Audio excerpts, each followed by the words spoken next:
Aujourd'hui, à Plaisir d'été, encore des invités de notre belle région qui viendront nous présenter soit leur entreprise, soit leur organisation.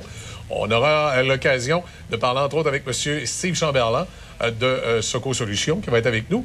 Et dans une deuxième partie de l'émission, on aura l'occasion de parler avec les gens du Club Quad de Portneuf. Dans un premier temps, je vous dirais, profitez de cette belle journée, de cette belle fin de semaine. J'espère que si vous nous écoutez en différé, vous êtes également dans une belle journée ensoleillée. Je vous rappelle que cette émission est en direct le vendredi, ici, à Saint-Raymond, dans le stationnement de CJSR et de la quincaillerie Jean-Denis, au Hardware, qui est notre commanditaire principal.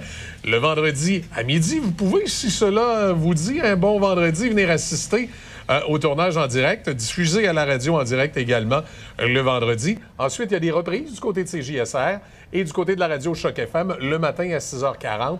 Tout au cours de la semaine, on repasse les principales entrevues qui peuvent vous en permettre d'en savoir un petit peu plus sur ce qui se passe chez nous. Dans un premier temps, cette chronique est hebdomadaire, la chronique de notre ami Denis Beaumont, les potins du Perron. Cette semaine, Denis est du côté de Donnacona.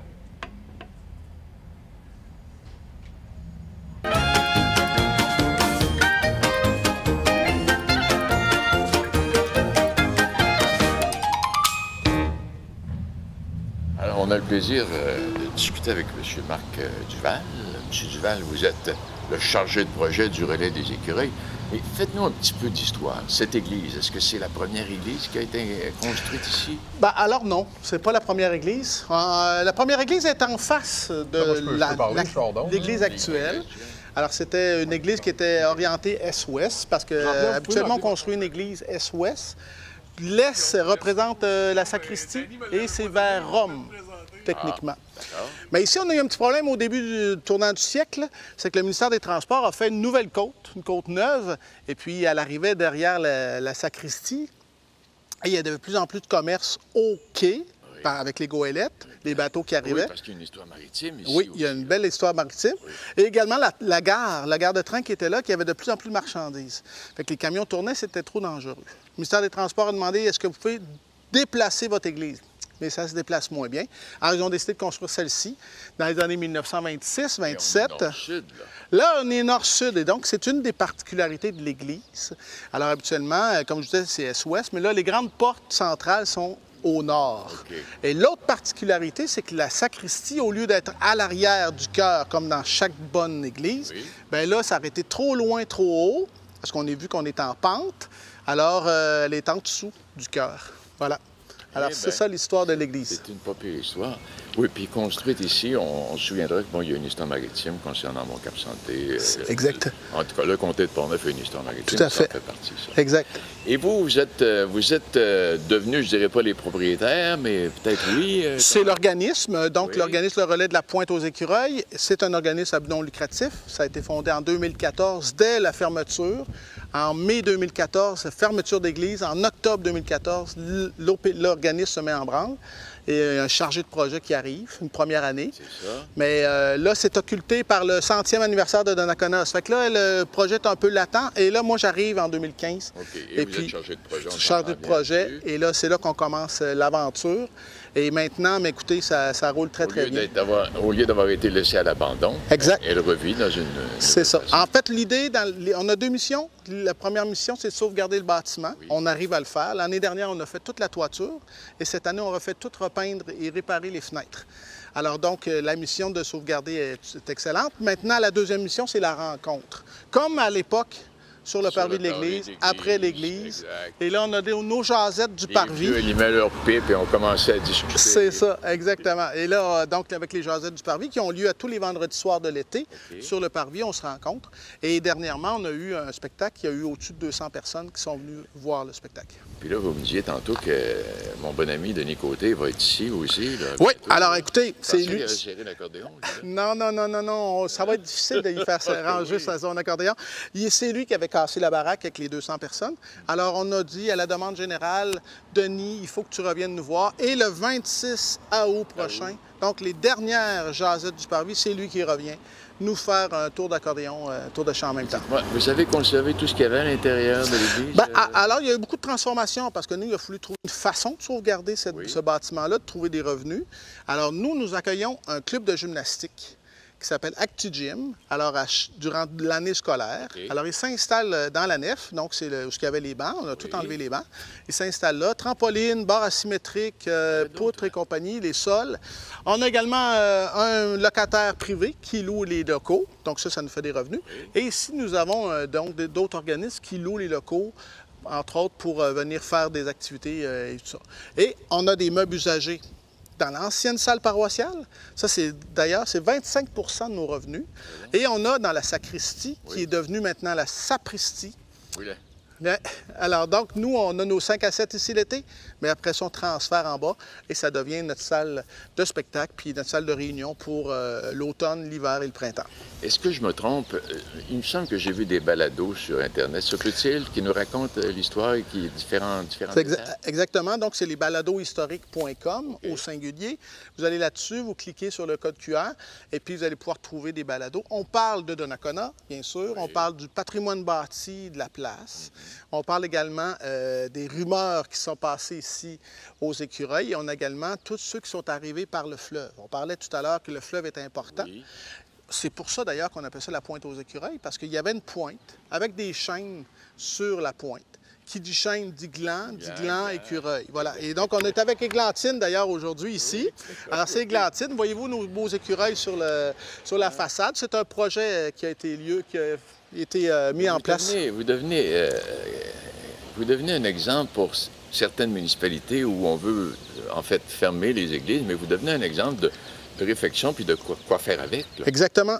Nous, je vous dirais qu'on reçoit un téléphone au moins minimum 2 fois par mois. Oui. Des gens qui se demandent qu'est-ce qu'on peut faire avec notre église. On peut-tu venir visiter? On vous invite à un genre de réflexion, justement. Donc, on se déplace. On en fait un peu partout. Dans Bellechasse, on est allé dans Bécancour. Là, il y a Charlevoix qui nous a appelés. Saint-Anselme. Alors, il y a plein de gens même Saint-Hubal, qui ont une réflexion. J'ai parlé avec des gens là-bas. Alors, il y a des gens qui veulent voir parce qu'on souvent, on pense à faire des condos. Oui, on pense à faire, par exemple, une bibliothèque. Oui, c'est ça. Bon. Mais il y a d'autres projets qu'on peut faire. Et nous, ici, c'est donc un centre intergénérationnel. Il y en a pour tous les goûts. Ça devient le lieu de rencontre. Exactement. Le lieu de rencontre qui, pendant un grand bout de temps, n'existait pas comme tel, sauf pour la messe le dimanche. Exactement. C'est le cœur du village, une église. Ben oui. Alors nous, c'est ça, on fait... Parce qu'en face de nous, c'est le chemin du roi. Exactement, le chemin du roi qui passe juste en avant. Oui. Et puis, bon an, mal an, écoutez, avec nos activités qu'on fait, on fait une grande vente de garage au mois d'août. Oui. On a nos activités sur le parvis, on a plein de spectacles qu'on propose. On a au-dessus de 15 000 personnes, entre 15 000 et 20 000 personnes qui gravitent ici autour du relais de la Pointe aux Écureuils. Merci infiniment pour toutes ces informations et ce retour dans l'histoire. On aurait pu continuer encore pendant une bonne demi-heure minimum. Exact. Et merci infiniment, tout en rappelant que mon ami Denis Côté sera ici le 26 août. En formule 5 à 7. Okay. Alors, s'il fait beau, c'est ici sur le parvis de l'église. S'il fait pas beau, bien, ça n'arrivera pas. Okay, c'est ça qui fait beau. Merci infiniment. Merci beaucoup. Duval. Voilà. Excellent. Alors voilà, c'était cette capsule avec Denis Beaumont qui va se promener comme ça tout au cours de l'été sur les perrons d'église à travers le Grand Port-Neuf pour nous faire découvrir soit des activités, soit des modifications comme on a vu du côté de Donnacona ou encore parler du développement d'une municipalité comme on a vu du côté de Sainte-Christine d'Auvergne la semaine dernière. Je vous rappelle que c'est plaisir d'été et c'est les plaisirs d'été sans musique, c'est pas possible. Cette fois-ci, on a Aubert et Nicole qui s'occupent de la musique pour l'émission d'aujourd'hui. Ils vont nous interpréter. Quelle belle journée, effectivement. C'est toute une belle journée qu'on a présentement à Saint-Raymond avec le soleil. De Gilles Valiquette, 1972.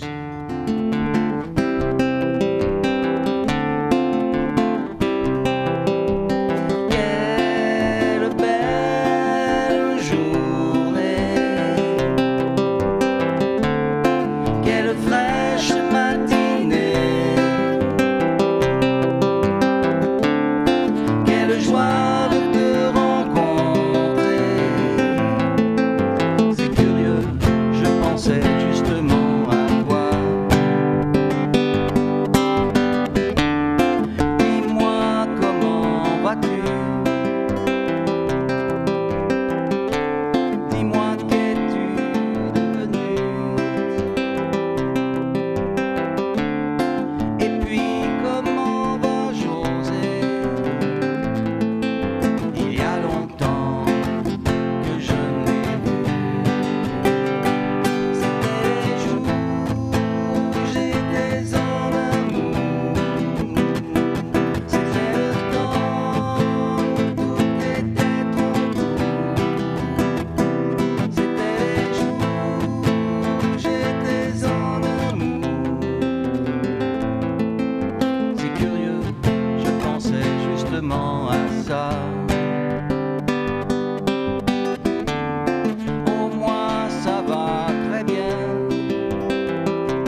dis-moi tout.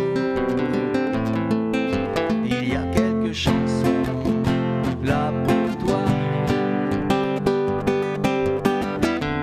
Dommage, je dois te quitter. Tu sais, je suis trop occupé. Il faudrait bien se rencontrer, s'asseoir et puis parler. Parler des jours où j'étais en amour. Parler du temps où tout était trop court. Parler des jours où j'étais en amour. C'est curieux, je ne pense qu'à ça. Quelle belle journée, quelle fraîche matinée. Merci beaucoup. Merci beaucoup. Omer et Nicole avec nous. Et dans les prochains instants, on va poursuivre cette émission avec... on a notre invité qui s'en vient, Steve Chamberlain, qui va être là de Secours Solutions. On va en profiter pour... On va parler un peu du bâtiment, du monde de l'immobilier, pas de l'immobilier, mais de la construction en tant que telle. On va parler aussi de beaux projets qui sont dans la région. On va également avoir la chronique tout à l'heure avec Samuel Gendron, évidemment que vous connaissez avec la pêche dans la peau, qui va être là, qui va nous parler de chasse et pêche cet été et qui en profitera de temps en temps pour nous faire des petites découvertes. Et là, je ne sais pas si j'ai un peu d'appréhension aujourd'hui, mais il va me faire goûter de l'ours.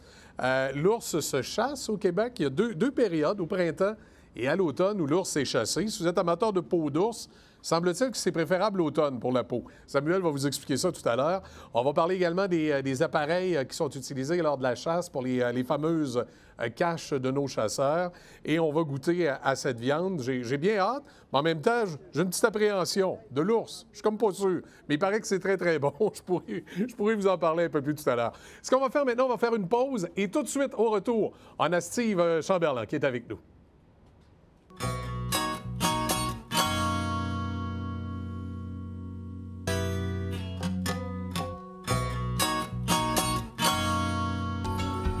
Il en est passé de l'eau sous les ponts depuis l'ouverture du premier magasin de la famille Denis. Une belle histoire qui se poursuit depuis 4 générations.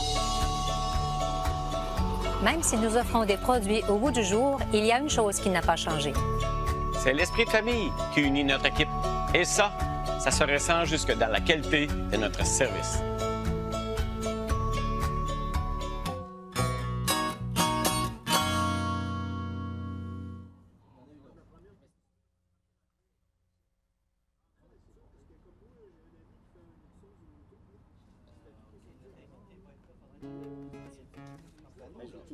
C'était nous, là. On est en onde. On est en onde, là. J'ai pas compris. Ah, alors on devait avoir une petite transition musicale. C'est allé rapidement. Transition musicale maintenant. Allez-y avec la petite transition musicale. Laissez le temps peut-être aux gens de la radio de nous rejoindre.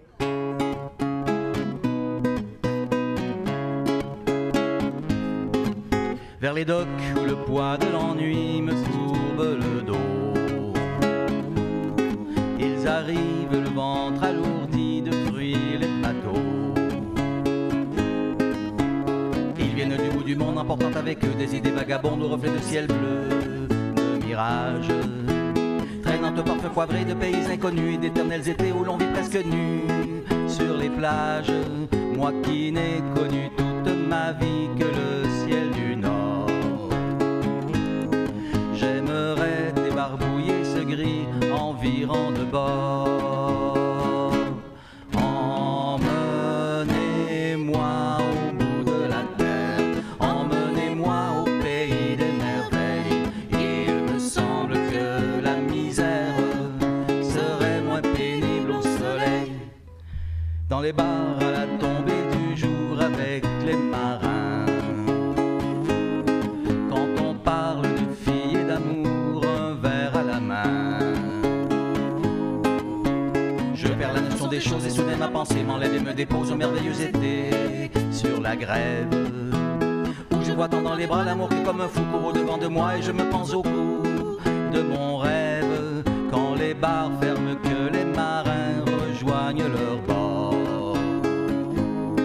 Moi je rêve encore jusqu'au matin debout sur le port. Emmenez-moi au bout de la terre, emmenez-moi au pays des merveilles. Il me semble que la misère serait moins pénible au soleil. Un beau jour sur un rafiot craquant de la coque au fond. Pour partir, je travaillerai dans la soupe à charbon. Prenons la route qui mène à mes rêves d'enfance sous des yeux hôtels où rien n'est portant que de vivre. Tous les filles à l'envie vous ravissent le cœur en tressant ma tontille de ces colliers de fleurs qui enivrent. Je fuirai laissant là mon passé sans aucun remords. Sans bagage et le cœur libéré en chantant très fort.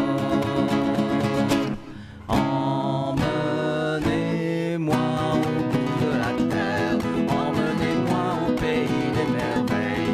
Il me semble que la misère serait moins pénible au soleil.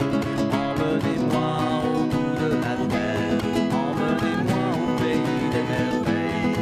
Il me semble que la misère serait moins pénible au soleil. Voilà, bien, merci beaucoup encore une fois. Aubert et Nicole qui sont avec nous. Je présume que les gens de la radio maintenant sont de retour avec nous. J'ai le plaisir d'avoir Steve Chamberlain de Soco Solutions qui est avec nous. Bonjour Steve, comment allez-vous? Ça va bien, toi, Michel? Ben oui, ça va super bien. Il fait beau aujourd'hui, une belle journée ensoleillée. Puis des fois, c'est dans des journées comme ça qu'on est tranquillement à la maison et on commence à avoir des projets. Oui. Les projets, ça se prépare d'avance, mais ça se rêve avant tout ça. Je te dirais souvent, une fois que la neige fond, là, les gens commencent à réfléchir un peu à leur projet. Puis après ça, les idées se mettent en place tranquillement. Puis là, l'été, bien, c'est la grosse période. Là, avec Soco Solutions, aujourd'hui, entre autres, on va parler de différentes choses, de cohortes de construction résidentielle. Je te laisse aller, Steve, un petit peu à nous présenter ça. Là. Qu'est-ce qui s'en vient là, chez vous? Puis qu'est-ce qui est peut-être le futur hit là, dans les prochains mois de l'été, des fois dans le milieu de la construction? Écoute, je te dirais, pour ceux qui ne me connaissent pas, dans le fond, je suis propriétaire d'une entreprise qui s'appelle Soco Solutions. Oui. Je fais du service conseil. Okay? J'accompagne des entrepreneurs du domaine de la construction, que ce soit entrepreneurs généraux, entrepreneurs spécialisés. Mon rôle avec eux autres, c'est de leur faire voir les choses différentes, leur apporter des idées, les challenger, optimiser leur entreprise. La grosse partie aussi de mon entreprise, où ce que je mise le plus, c'est vraiment la partie des gens qui ont des projets de construction, que ce soit résidentiel, commercial. Ces gens-là, souvent, sont laissés à eux autres mêmes. Ils vont faire la conception de plan, ils vont engager un entrepreneur généraux, puis la journée qui arrive au chantier, si tout va bien, c'est parfait. Mais si on se ramasse avec un petit litige, une problématique, bien là, le client se ramasse tout seul. Hôtel particulier, que ce soit un résidentiel commercial. Il n'y a pas nécessairement l'expérience là, quotidienne d'avoir à travailler dans ce milieu-là. Puis des fois, il y a des petits pièges ou des petites choses qu'on n'a pas pensé. Puis là, on arrive au moment de faire le projet, puis là, on dit « Oups, j'ai oublié ça, j'ai pas pensé à ça ». Fait que je présume que ça l'aide beaucoup là, à encadrer le citoyen pour qu'il puisse faire un parcours quasi sans faute. Là. Exact. Il y a toujours des surprises, c'est sûr. Exact. En 2018, je me demandais comment je pourrais faire pour aider ces gens-là. Puis, je me suis dit que je pouvais les accompagner avec un programme de formation ou de l'accompagnement privé. Donc, dans le programme de formation, c'est ce que j'appelle la cohorte construction résidentielle. Oui. Ce qui est nouveau dans la prochaine cohorte de l'automne, c'est que j'ai créé 2 parcours. Il y a un parcours qui est plus axé sur la réflexion du projet. Donc, quand on parlait de rêve tantôt, oui. C'est j'ai une idée, je sais ce que je veux, mais comment je le mets en place? Qu'est-ce qu'il faut que je cherche? C'est quoi les petits trucs du métier? C'est quoi comment je fais pour me sécuriser et me dire que hey, moi aussi, je suis capable de me construire comme mon voisin? Fait qu'il y a beaucoup d'insécurité. Puis les projets sont de plus en plus complexes. Oui, et aussi, également, on est dans une réalité, on dirait que c'est encore plus vrai après la pandémie, où l'endroit où on va faire notre projet commence à être de plus en plus important parce qu'on a des écarts majeurs, on va se le dire, par exemple, sur la valeur des terrains. On a des écarts majeurs sur les services là, directs disponibles, que ce soit l'aqueduc ou encore les services municipaux, le déneigement, tout ça. Il y a vraiment de grosses différences. Est-ce que je me trompe en disant que l'endroit où on va décider de faire notre projet devient une pierre assez angulaire dans Exact. Souvent, les gens, les gens ils vont construire une maison, une deuxième, une troisième, puis à la troisième, ils disent « Ah, là, je sais ce que je veux, c'est la bonne. » Ça, c'est comme ce qui se dit depuis des années. Mais quand on prend le temps de vraiment réfléchir à nos besoins, la raison d'être du projet, je te donne un exemple. Une personne, 50, 60 ans, décide de se construire une maison, bien, il n'y a pas les mêmes besoins qu'une personne qui a peut-être 30 ans. Oui. La famille est peut-être rendue à un certain niveau de scolarité, les enfants sont partis de l'école, ils ont peut-être des passions, peut-être que la madame ou le monsieur veulent un atelier de peinture. Donc, le projet de construction doit être réfléchi. Mais si je prends juste cet exemple-là, si je veux peindre un tableau, bien, au centre-ville de Québec va m'amener une certaine réflexion, puis ça va m'amener à dessiner certaines choses, peut-être en lien avec la ville. Mais si ce que j'aime, c'est la nature, la rivière, les animaux, on va choisir le terrain par rapport à notre projet. Fait que oui, le terrain, c'est primordial. C'est primordial, puis ça va influencer aussi le coût de construction. Des fois, les gens achètent des terrains, ils disent « Ah, je vais me construire ».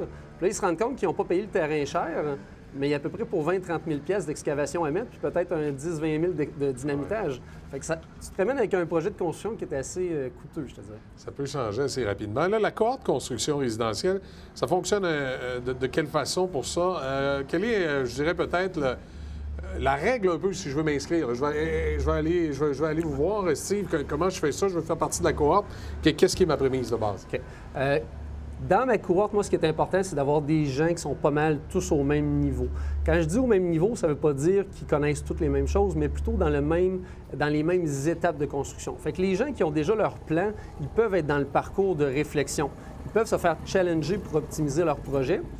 Mais le deuxième parcours, qui est le parcours soumission et négociation, bien, c'est une autre étape importante. Donc, c'est comment on demande les soumissions, comment on négocie. Puis souvent, les gens ils se disent « Ah, moi, je suis un bon négociateur, je vais demander à l'entrepreneur de couper son prix. » Dans la construction, c'est une des pires erreurs à faire parce que l'argent, oui, il peut en avoir, mais est dur à ramasser, puis le risque est énorme. Fait que moi, mon job, c'est vraiment de leur expliquer puis de les amener à ce niveau-là. Fait que dans la qualification des gens, j'essaie vraiment de leur poser les bonnes questions. Vers où est-ce qu'ils s'en vont? Pourquoi qu'ils le font?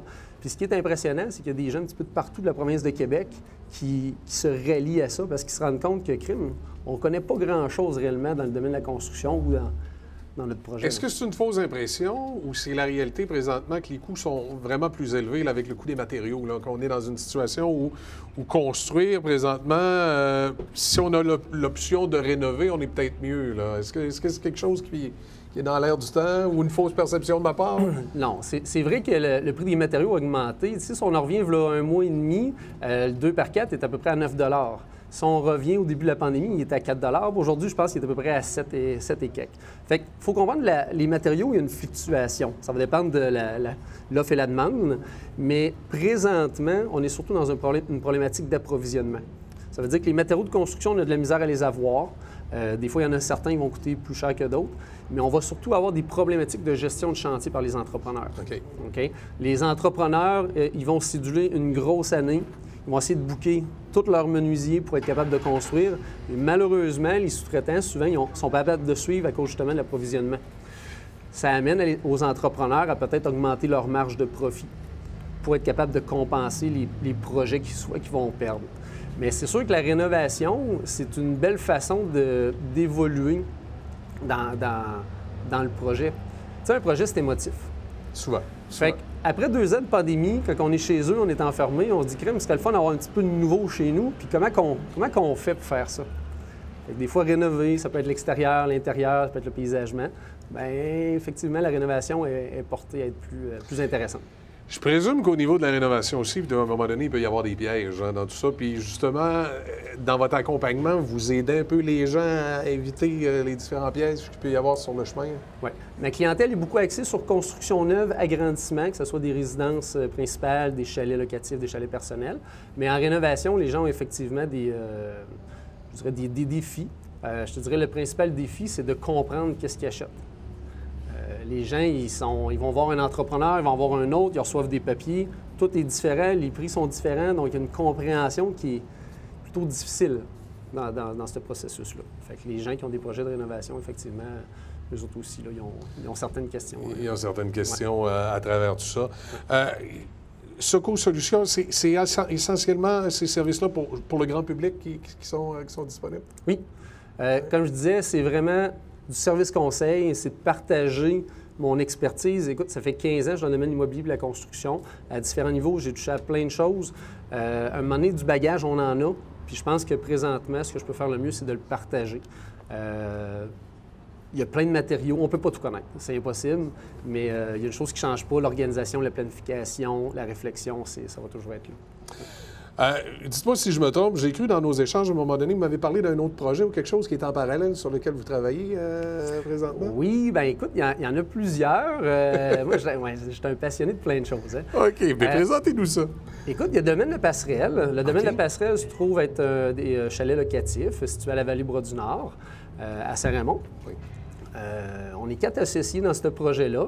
Le domaine de la passerelle, ce qu'on voulait faire avec ça, c'est offrir de l'hébergement locatif, mais pour plus une clientèle qui ont le goût d'être dans un confort haut de gamme, mais à prix super abordable. Fait que quand on parle de projet de construction, il y a une réflexion que je parlais, bien, on a pensé et on s'est dit, OK, comment qu'on l'amène, ce petit côté-là? Fait qu'on a travaillé avec certains matériaux, on a travaillé avec certains conforts, que ce soit des planches chauffantes, la climatisation, ça peut être aussi des commodités. Tu sais, je donne un exemple. Nous, si on a un chalet pour 18 personnes, bien, on ne veut pas que les gens fassent la vaisselle. Fait qu'on a décidé de mettre 2 lave-vaisselle, 3 frigos. OK. Fait que c'est des petits détails comme ça, mais les gens, ils font comme tabarouette. C'est bizarre quand tu rentres dedans, mais tu en profites puis tu fais pas la vaisselle. On arrive, on se questionne, 2 lave-vaisselle, puis finalement, au bout de la semaine, là, on a vu l'utilité, comment ça avait été pensé à l'origine. C'est pas un hasard, accidentellement, il y a de la place pour 2, on en met 2, là. Non, c'est vraiment dans le concept. Là. Exactement. Donc, nous, ce qu'on veut faire, c'est vraiment développer de l'hébergement touristique dans ce secteur-là.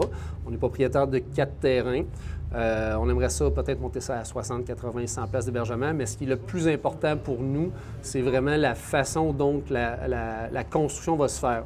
Pour nous, la nature, l'environnement, c'est des choses qui sont super importantes. On ne veut pas juste bâtir pour bâtir. Il faut que les gens y apprécient la nature, parce que la vallée, c'est un joyau qu'on a. C'est un endroit magnifique là, qui est même sous-estimé, je trouve encore. Là. Il y a du développement à faire à ce niveau-là. Et c'est avec des projets comme ça, justement, qu'on aide à faire rayonner et connaître notre région.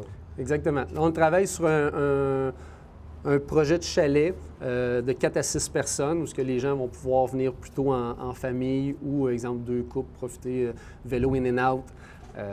On est vraiment dans ce concept-là, mais toujours dans un côté haut de gamme.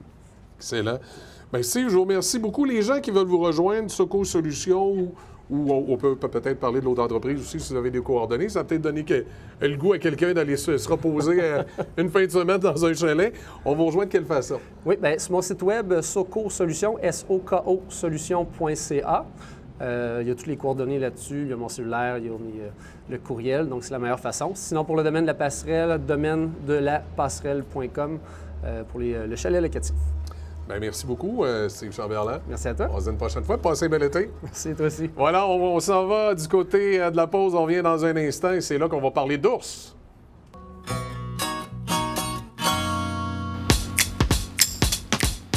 Je me présente, je suis Alex Marcotte, je vais présenter le Wainwright, qui est un immeuble de loft locatif à court et moyen terme, alors qui est fait parfait pour les familles, les travailleurs, les gens qui viennent dans la région pour quelque temps. Alors c'est tout inclus avec cuisine, salle de bain, laveuse, sécheuse.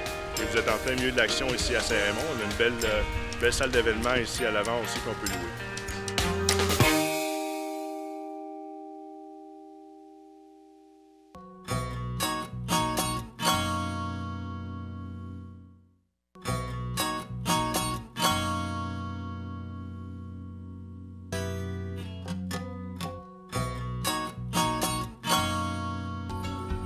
Il en est passé de l'eau sous les ponts depuis l'ouverture du premier magasin de la famille Denis. Une belle histoire qui se poursuit depuis 4 générations. Même si nous offrons des produits au goût du jour, il y a une chose qui n'a pas changé. C'est l'esprit de famille qui unit notre équipe. Et ça se ressent jusque dans la qualité de notre service.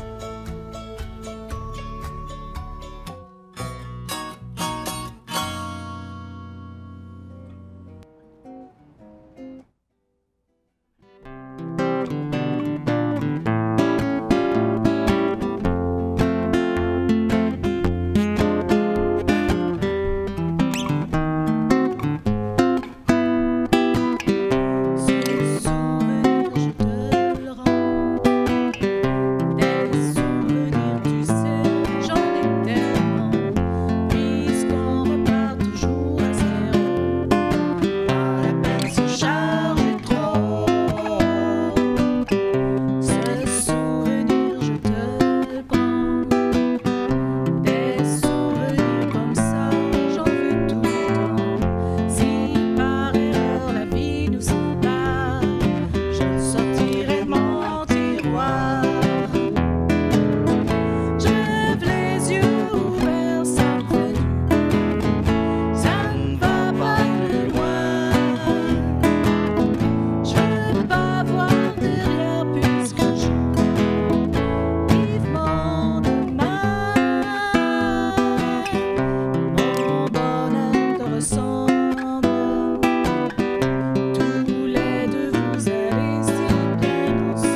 et Nicole.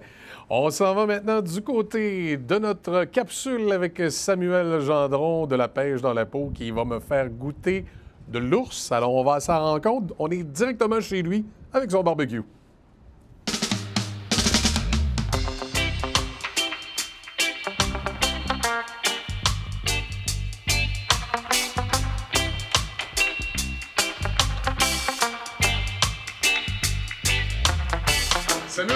Samuel Gendron de la pêche dans la peau, qui aujourd'hui, ça va être plus la viande dans la peau là, que la chasse dans la peau, parce que tu me proposes de la viande. Qu'est-ce que tu me prépares? Pas à peu près. Je te prépare de l'orignal, du chevreuil puis de l'ours aujourd'hui. Oh! Puis, Et là, tu me fais ça, je constate, c'est au charbon. Ah oui, moi, je suis vendu du charbon. En fait, on est chez nous. Puis ici, là, c'est à l'année que je fais mon charbon. En plein comme ça ici, on n'a rien changé. C'est la vraie vie. À l'avant de ta porte de garage. À l'avant de la porte de garage. Il fait beau. Puis il y a du bon gibier que je suis allé chercher dans le bois. Là, 3 viandes, tu me rappelles. Tu dis du chevreuil, de l'orignal et de l'ours. Exactement. Là, tu as préparé ça un peu comment? Comme par exemple, ton chevreuil, ton orignal, t'avais-tu des petites épices, quelque chose de spécial? Toi, tu prépares ça comment habituellement? Oui, bien pour être sûr que toute la famille en mange puis qu'elle l'apprécie, j'aime ça la mariner un petit peu. Souvent, ma viande, la veille, je vais la mariner avec... écoute, il y a plusieurs sauces sur le marché, là. Okay. Mais j'aime beaucoup y aller avec un petit peu d'huile, sauce Worcestershire.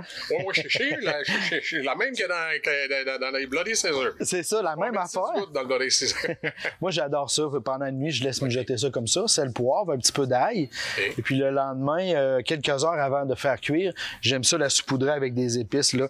J'ai des robes comme ça que j'aime beaucoup, épices à frotter. Je les mets en couverture, peut-être en 1 ou 2. Ça rentre un petit peu dans la viande. Puis après ça, lorsque je suis prêt à faire ma grillade, je viens porter ma viande directement sur mon charbon, là.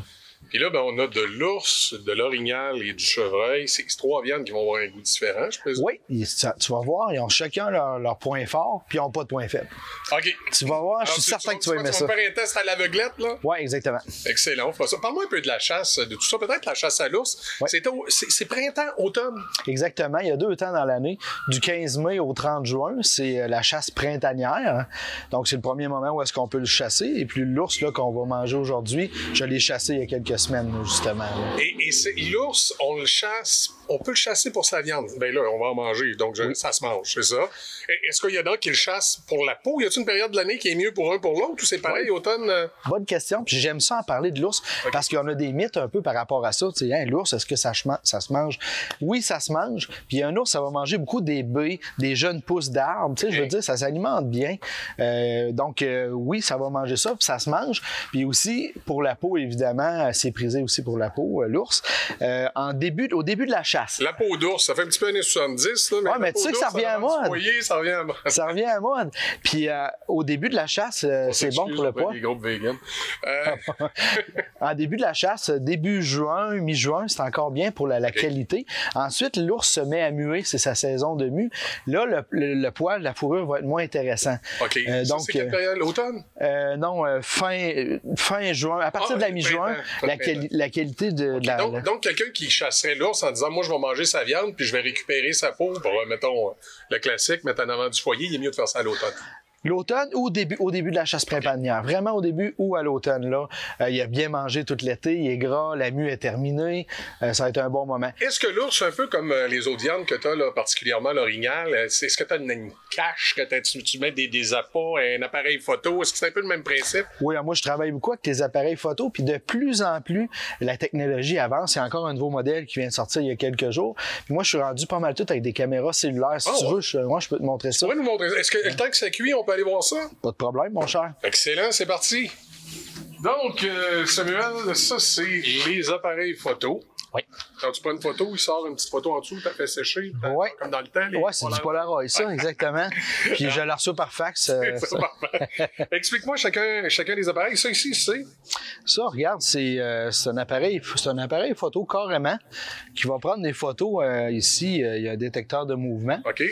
Quand le gibier va passer, ou même un marcheur en forêt, ça fait un signal, paf, ça déclenche. Un peu comme les caméras de sécurité. Exactement. Si, dans le cas de celle-ci, on peut s'abonner, ça coûte tant par mois, puis les photos vont être transmises directement dans mon appareil cellulaire. Dans ton cellulaire? Directement. Bon. Pratiquement en temps réel, ça varie de peut-être 1 minute ou 2. Okay. Puis celle-là, elle va me transférer les photos. Regarde. OK. Vas-y. Celle-là ici. Ça, là, ici, ça, je l'aime. C'est la bonne vieille. Écoute, ça doit faire 10 ans que je l'ai, elle. OK. C'est une autre technologie carrément. Elle n'envoie pas aucunement de photos sur mon téléphone. Elles sont toutes accumulées à l'intérieur sur une petite carte SD. Puis là, tu vas récupérer la carte. C'est ça, exactement. Je vais récupérer la carte. Je peux l'amener chez nous, la mettre dans mon ordinateur. Ou il y a des petits adapteurs aussi qui existent que je peux prendre. Donc, je sors ma carte SD, je rentre le petit adapteur directement dans mon téléphone, puis je peux regarder les photos en place. C'est quand même bien. Oui, c'est bien. Puis celle-là ici, je l'aime beaucoup. C'est un modèle que je travaille beaucoup. C'est la Bolly. Tu as les photos cellulaires et aussi, elle enregistre des vidéos en plus. Puis la qualité de l'image est vraiment impressionnante. Et le son, j'avais les ours, justement, il y a quelques semaines, qui venaient à mon site de pâtage. On peut-tu surveiller les enfants avec ça aussi, des fois? Tu peux. Ah oui. Ça fait très bien. Tu les entendais vraiment là, lorsqu'ils mangeaient ou ils lichaient. Ah oui, mettons, t'entendais sur la vidéo l'orignal ou le chevreuil ou by the way. Là, tu l'entends super bien. OK. Ouais. Et cet appareil-là, ici? Oui, ça ici, c'est intéressant. C'est parce que là, on parlait des sources d'énergie. On est toutes avec des batteries 3A. OK. 2A, pardon. Oui. Puis ici, c'est une batterie 6 volts. C'est pas un appareil photo, OK? Non, pas du tout, c'est ça. On peut venir le brancher avec un fil ici, directement Donc, on après est notre sûr caméra. que l'appareil perd pas de courant, manque pas de courant. Exactement. Ben, ça, on est loin de la maison, exemple, là, à 2 heures de route. Mais on s'équipe avec des batteries comme ça. Pas besoin de. On n'a pas peur s'il fait froid, parce que le froid fait baisser beaucoup l'énergie, la source d'énergie. Des fois, l'automne, je présume pire que le printemps, là, on se retrouve avec. Exactement. Ou tu vas quelque part au printemps, tu la mets, t'es bon jusqu'à l'automne. Excellent. Ah, il y a de quoi? Oui. Écoute, on est allé rapidement sur les appareils. Ou y a-t-il quelque chose en particulier? Oui, il y a de quoi que je veux dire pour les appareils cellulaires. C'est quand même important parce qu'il y a des gammes de prix qui ça peut aller très élevé dans les prix. Avant de l'acheter, vérifiez votre site de chasse pour voir si le signal cellulaire rentre bien. OK, oui. Parce que si c'est pas le pas cas. de réseau, ça sert pas à grand-chose. Si c'est pas de réseau, c'est la même chose que la bonne vieille il y a 10 ans. OK. Donc, un petit détail à vérifier. Là, ça sent trop bon le barbecue. Tu vas me faire goûter ça tout de suite. On y va.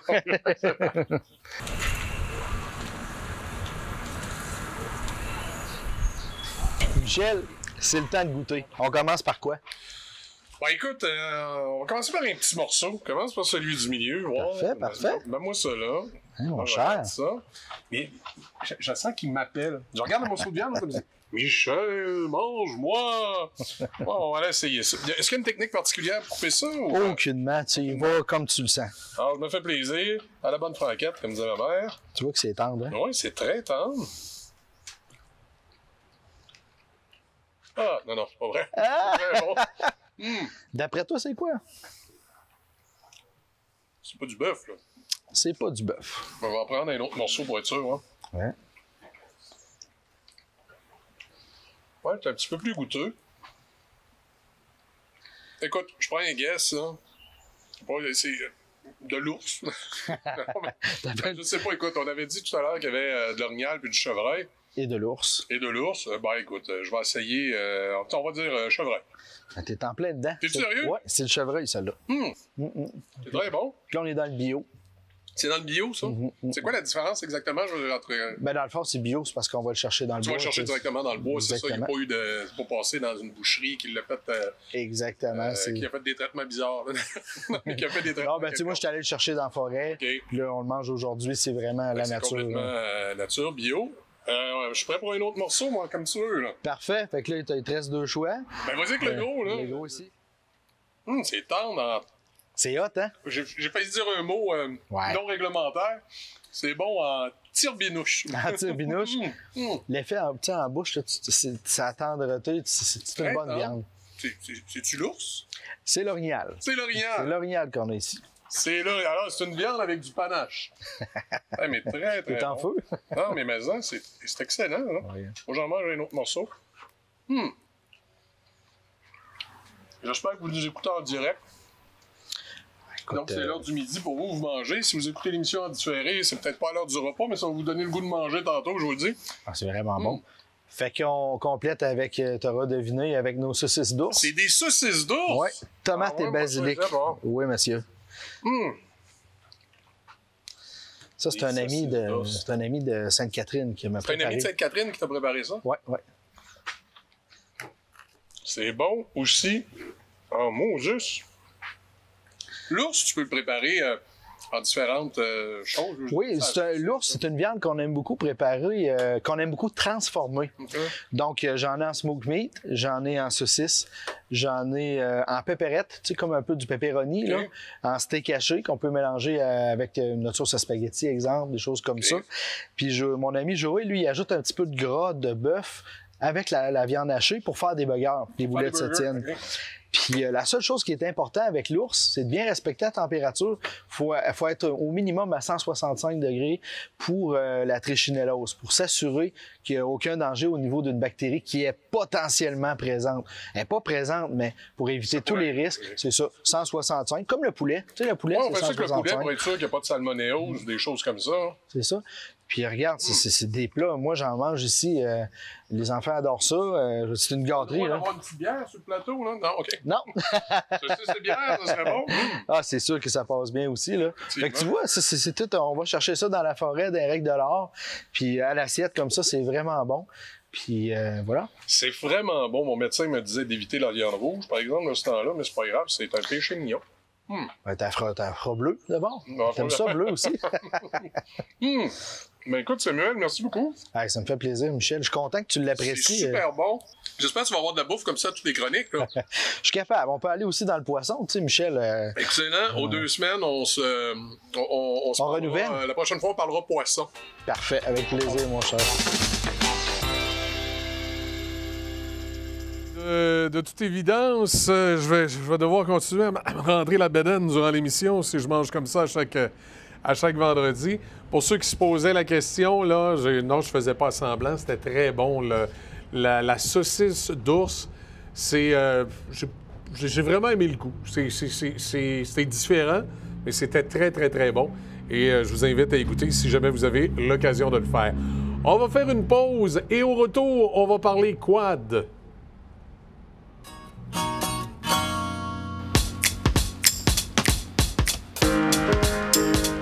Je me présente, je suis Alex Marcotte, je vais présenter le Wainwright, qui est un immeuble de loft locatif à court et moyen terme, alors qui est fait parfait pour les familles, les travailleurs, les gens qui viennent dans la région pour quelque temps. Alors c'est tout inclus avec cuisine, salle de bain, laveuse, sécheuse, et vous êtes en plein milieu de l'action ici à Saint-Raymond. On a une belle salle d'événement ici à l'avant aussi qu'on peut louer.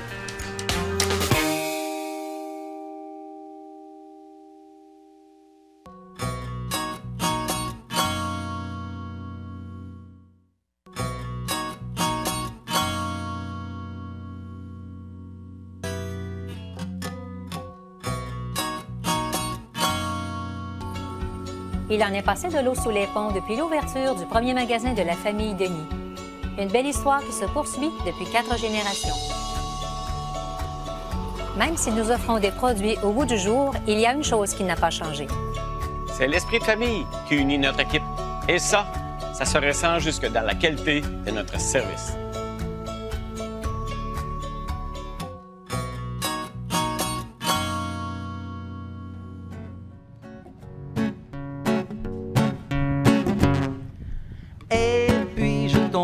Amour une autre fois. Qui aurait pu deviner ça? Et puis je tombe lentement dans tes bras. Qui aurait pu imaginer ça? Oh non, non, non, qui aurait pu imaginer ça? Rien ne peut battre un amour inattendu.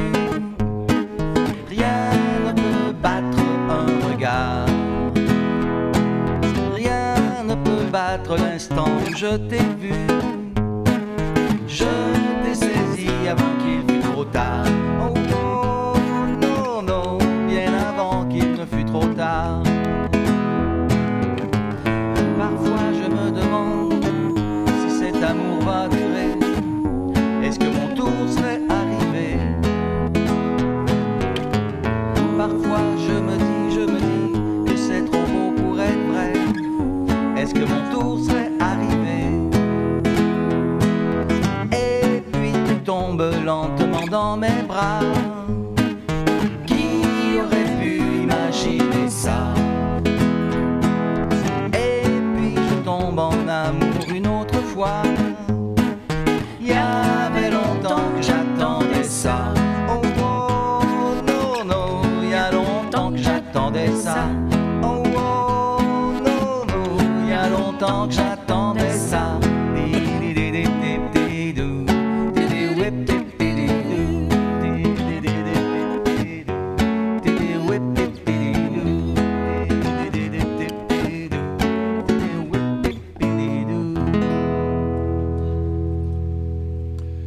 Et voilà, merci beaucoup encore une fois à nos deux musiciens du jour, Aubert et Nicole, qui sont avec nous pour cette émission.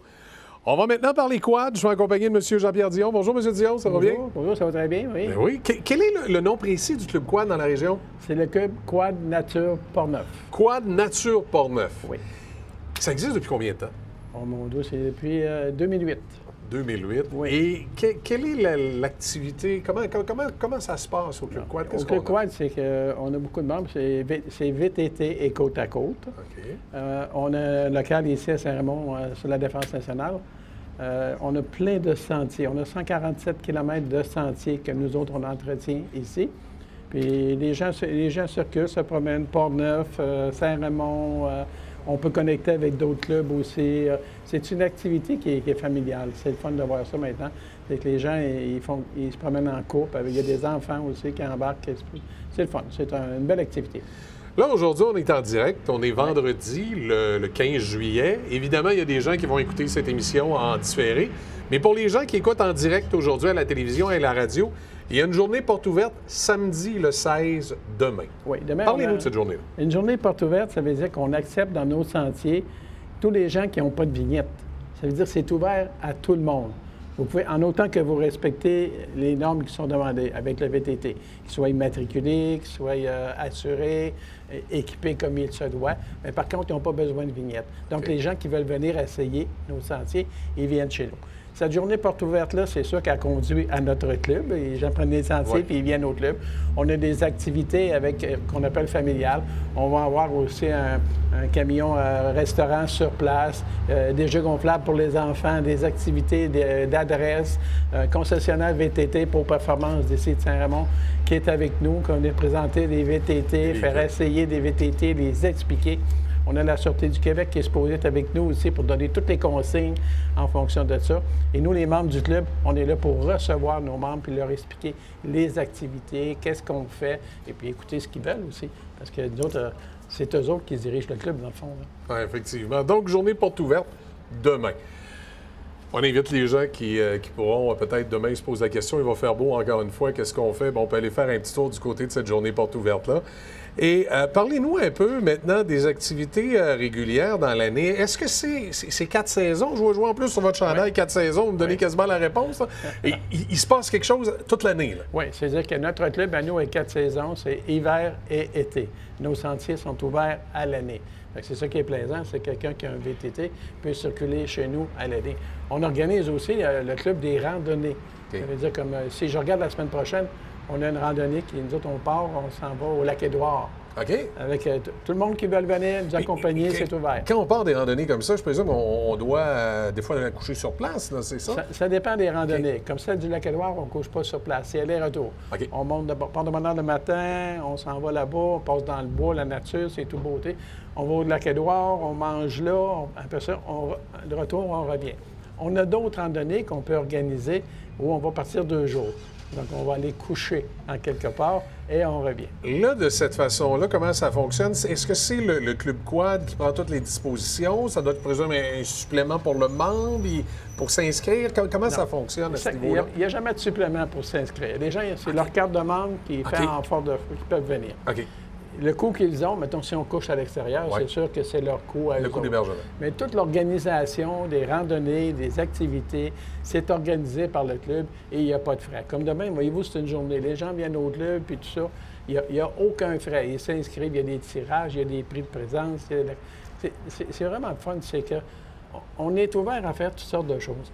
Puis, dans le moment, on a beaucoup de projets aussi parce que le Club Quad Portneuf, c'est pas juste Portneuf. Ça veut dire qu'on s'associe avec d'autres clubs autour pour faire des choses ensemble. Comme là, on prépare pour faire des connexions avec un autre club voisin de chez nous, ce qui veut dire qu'il va nous donner un plus grand territoire. Il y a le club Adepte, qui est notre voisin, je peux le nommer. Oui. Puis, on va essayer de se connecter ensemble pour ouvrir un territoire. On va partir de Saint-Raymond, on va pouvoir aller à Trois-Rivières, là-dessus, monter, tout en partant d'ici. En partant d'ici. Oui, c'est ça.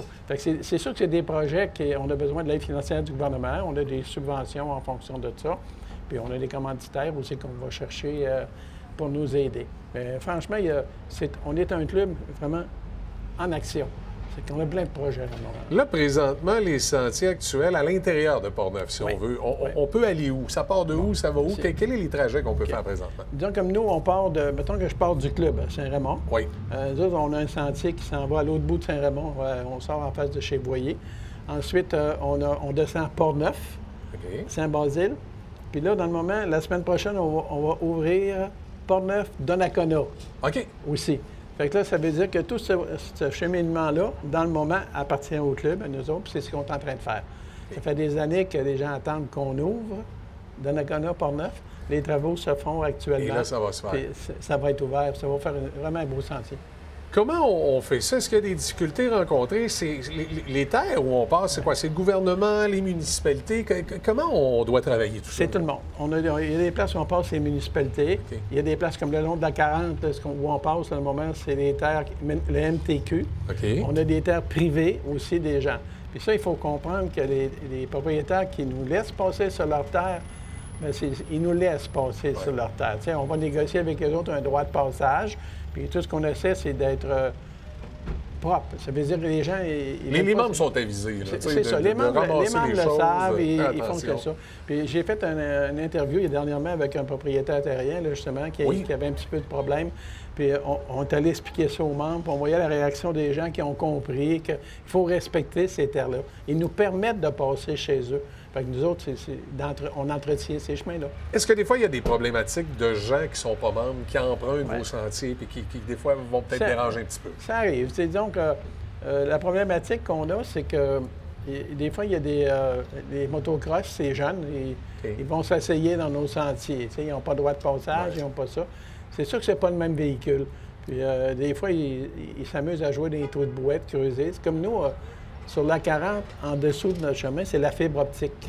OK. Ça veut dire s'il y a un trou de vase puis qu'il joue dedans avec un motocross... Il pourra endommager à ce moment-là. C'est l'endommage, ça veut dire que nous autres, c'est fini le sentier. OK. Parce que la fibre optique, si elle est endommagée dans ce secteur-là... Ils ne voudront plus qu'on passe. C'est 10 millions de réparations. Parce que ça ne se raccorde pas une fibre optique. OK. Qui part d'un bout et à l'autre. C'est comme ça. Fait qu'il y a toutes ces choses-là qu'il faut... On prévient, on fait de la prévention, on va les voir, on les rencontre. On a des agents de sentier qui font un travail formidable, qui font de la sensibilisation. Okay. Chez nous, on en a une dizaine dans le moment qui travaillent... Est-ce que c'est des bénévoles? C'est tout des bénévoles. C'est des bénévoles. Nous autres, tout le monde est bénévole chez nous. Il n'y a personne qui est payé. Les opérateurs de machines, c'est bénévole. Ceux qui les réparent, ceux qui entretiennent des terrains, c'est tout bénévole. Donc, ça prend des passionnés, des gens qui sont passionnés par le quad, qui veulent un beau réseau. C'est en plein ça. Donc, absolument, quand on fait des corvées, puis qu'on demande pour nettoyer les trails, puis tout ça, bien, les gens, ils viennent nous rencontrer, on part, puis on travaille. C'est le fun. On lève la main présent. On a un bel avenir. Et bien oui, parce que là, vous me disiez tout à l'heure, avec tous les raccordements, là, on va pouvoir aller jusqu'à Trois-Rivières, on va pouvoir aller dans beaucoup de secteurs. Puis faire de belles expériences. Je présume aussi qu'il y a des gens, des fois, des nouveaux amis, on se fait des groupes d'amis, puis on découvre. Là. C'est ça, parce que quand on fait des randonnées, c'est pas juste des membres du club de Port-Neuf qui viennent. La dernière randonnée, on en avait de Québec, on en avait de Joliette qui sont venus nous rejoindre, puis tout ça. Ça nous fait des contacts, puis c'est le fun. Puis tu sais, c'est bon pour la région. Le tourisme, puis tout ça, tu sais, ces gens-là qui viennent ici. Est-ce que c'est calculé, les retombées? Mais il y a des retombées certaines là, de ces gens-là. Lorsqu'on arrive dans une municipalité où il y a un hébergement, qu'on utilise les services de restauration, il y a une retombée claire. Il y a une bonne retombée. C'est fun, puis de plus en plus. Je pense que les commerces commencent à se rendre compte là, que le VTT, bien, il est là pour rester. Donc, il faut s'accommoder ensemble, puis dire on s'entend. Puis on essaye de fonctionner d'une façon respectable. C'est comme ça. Puis c'est le fun des retombées parce que je regarde, on a une randonnée qui est programmée, d'autres où on va aller coucher. Là. Si on monte à peu près, je sais pas, une soixantaine de VTT à aller là, bien, le petit village où on va, l'hôtel qui est là, on l'a rempli. C'est plaisant pour eux autres. Là. Oui. Il y en a partout. Puis en cheminement, partout dans nos randonnées, on arrête à quelque part, mettre de l'essence, on arrête de grignoter, manger. C'est beaucoup de... Il faut comprendre que c'est une industrie, le VTT. C'est comme ça. Est-ce qu'avec, et je présume que vous allez me dire oui, avec la pandémie, vous avez vu le nombre d'adeptes augmenter? Oui, beaucoup de monde. Puis ce qui était de valeur, c'est qu'on aurait eu encore beaucoup plus, mais les concessionnaires ont manqué de véhicules. C'était très difficile d'avoir un véhicule dans le temps de la pandémie. C'est ça. Tu vas attendre 6 mois, 7 mois, 8 mois. À moins de se retourner vers de l'usager, c'était pas toujours évident. À un moment donné, il n'y en avait même plus d'usagers à vendre. Donc, à ce moment-là, oui, effectivement, ça a augmenté les rangs. Donc, les gens qui sont intéressés par le Club Quad, bien entendu, pour ceux qui nous écoutent en direct et qui peuvent aller profiter de la journée porte ouverte demain, allez-y. Sinon, si les gens nous écoutent en différé, ils disent, mon Dieu, j'aimerais savoir un petit peu plus d'informations sur le Club Quad. Je présume page Facebook, c'est Internet? On a notre page Facebook et tout ça, puis ils peuvent appeler au club aussi, puis ils peuvent se présenter au club. Okay. Ils peuvent dire il y a quelqu'un au club. On va répondre à vos questions, puis tout ça. Puis si les gens ont des idées pour le club aussi, venez nous voir. On est ouvert, c'est ce qu'on veut. On est ouvert aux commentaires, comme on dit. C'est ça. Bien, c'est excellent. Donc, Quad Nature Portneuf. Je présume rapidement une petite recherche dans Google, on trouve tout ça, puis on est capable d'avoir la page Facebook. Bien, merci beaucoup, M. Jean-Pierre Dion, c'est moi qui vous remercie. Merci beaucoup, puis on vous souhaite une belle journée demain pour la journée porte ouverte. Merci. Voilà qui complète cette émission Plaisir d'été, diffusée sur les ondes de Choc FM 88.7 et sur CJSR Télévision. Je vous invite à être là, bien entendu, la semaine prochaine. Merci à tous nos invités aujourd'hui. Merci à Aubert et Nicole qui ont été notre musique et notre fond sonore lors de cette émission. Merci beaucoup. Je vous souhaite de passer une excellente journée. On se dit à vendredi prochain sur les ondes de votre télévision et votre radio.